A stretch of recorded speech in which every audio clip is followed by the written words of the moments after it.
Hello guys, let's see an important question based on rational number chapter 1 maths NCERT class 9th. तो we have to show 0.2353535 यानी इस number में 35 repeated है, तो जो repeated होता है उसके ऊपर बार लगा देते हैं। तो इस नॉन टर्मिनेटिंग रिपीटिंग नंबर को मुझे P अपॉन Q की फॉर्म में शो करना है। तो देखिए नॉन टर्मिनेटिंग और रिपीटिंग, इसको नॉन टर्मिनेटिंग रिकरिंग भी बोलते हैं।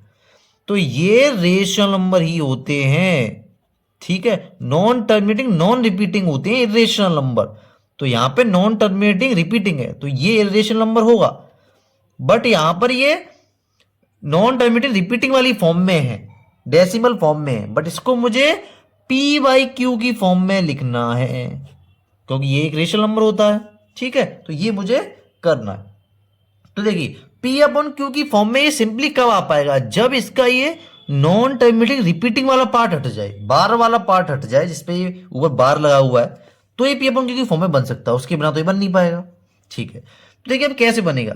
सबसे पहले मैं simplification let x equals to मान लेता हूं इस नंबर को। तो 0.2353535 रिपीटेड वाला नंबर ये है, ठीक है, ओके।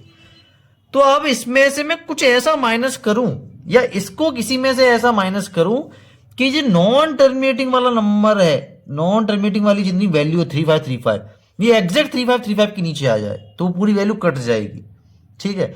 तो देखिए सबसे बड़ी बात इसमें मैं सबसे बड़ी बात कि नॉन टर्मिनेटिंग रिपीटिंग जो नंबर है उसके अलावा जो रिपीट नहीं हो रही है वैल्यू, जैसे यहाँ पे 2, तो पहले तो मुझे 2 को बाहर निकालना है डेसिमल एक्सपेंशन से, इस डेसिमल पॉइंट से, तभी कुछ हो पाएगा, ठीक है। तो देखिए इसमें मैं किसका मल्टीप्लाई करूं, इसमें मैं किसका मल्टीप्लाई करूं, कम से कम 100 का तो कर ही दूं, ओके।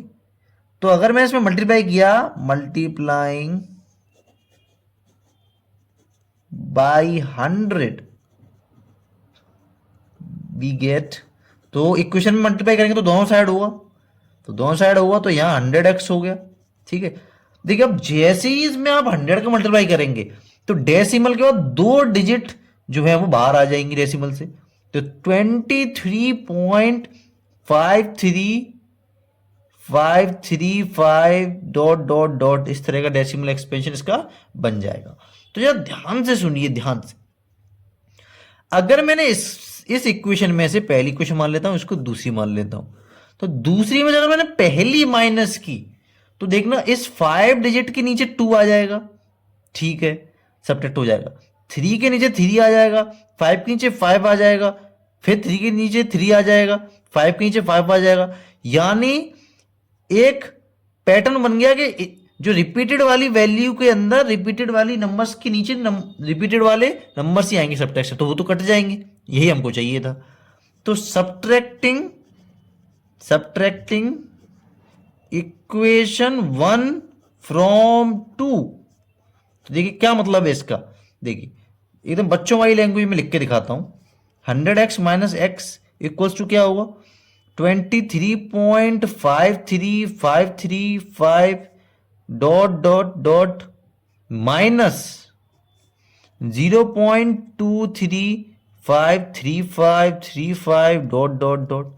तो देखिए इसका मतलब क्या है, देखिए इसका मतलब ये है 100x में से x गया तो 99x बचा। ध्यान से सुनिए, ये क्या है, ये है 23.535353 डॉट डॉट डॉट, ठीक है।